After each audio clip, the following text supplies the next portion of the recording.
बहनों और भाइयों, श्री केदारनाथ साहनी जी के विषय में कोहली जी ने, अरुण जी ने जिन बातों का उल्लेख किया है उनमें कुछ और ज़्यादा शब्द जोड़ने की आवश्यकता नहीं।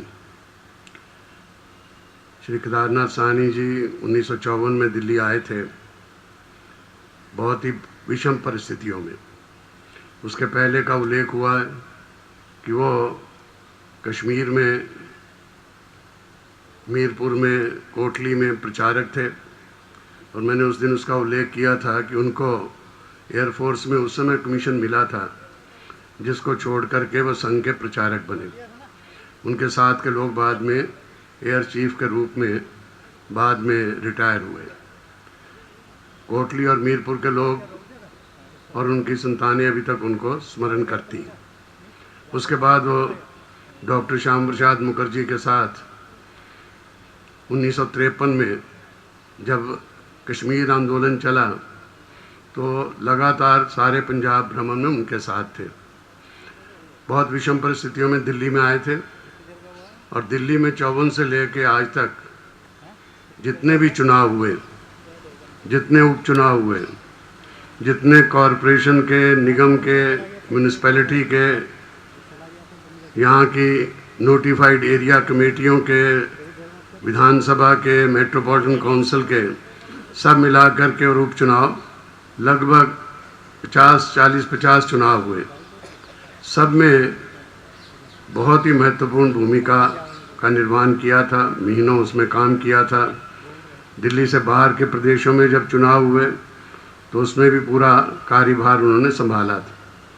वो आदर्श व्यक्तित्व थे, इसका तो उल्लेख किया है, परंतु जैसे कहते हैं कि वज्र से भी ज़्यादा कठोर थे अपने लिए और आदर्शों के लिए, और पुष्प से ज़्यादा कोमल थे दूसरों को आगे बढ़ाने में, उनके दुख दर्द को दूर करने में।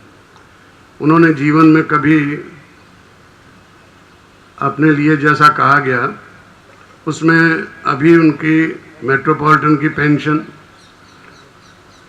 विधानसभा उसके साथ साथ गवर्नर के रूप में पेंशन, इसको भी लेने से इनकार कर दिया। और उनसे जब बहुत अनुरोध किया कि आप इसको लेके किसी को भी दे सकते हैं, आप चौपाल में इतना काम करते हैं, उस चौपाल के लिए इसको दे सकते हैं, अपने और किसी काम में भाजपा या उसके लिए दे दें।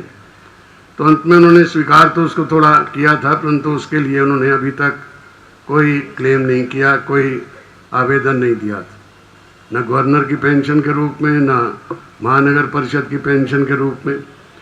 एक बार उन्होंने एक कोऑपरेटिव सोसाइटी में एक प्लॉट, देव प्रकाश शास्त्री जी ने एक कोऑपरेटिव सोसाइटी बनाई थी और उसमें मैंने, उन्होंने, दोनों ने, अडवाणी जी, कई लोग अपने जो निकट के थे उनको सबको यहाँ प्रीत विहार में प्लॉट, वहाँ पर उनको कोऑपरेटिव सोसाइटी में सदस्य बनाया था।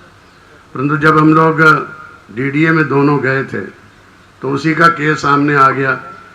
तो सबसे पहले उन्होंने कहा कि इसको आप छोड़ दें, मैं भी छोड़ देता हूँ, फिर इस केस को हम डील करें, ऐसा ना लगे कि हमने अपने लिए इसकी भूमि बढ़ाने की बात की। उसके बाद उन्होंने कोई प्लॉट नहीं लिया, एक ही प्लॉट था, वो काफ़ी 500 गज का प्लॉट था, वो छोड़ दिया था उस समय। और भी ऐसे बहुत सी स्थान हैं।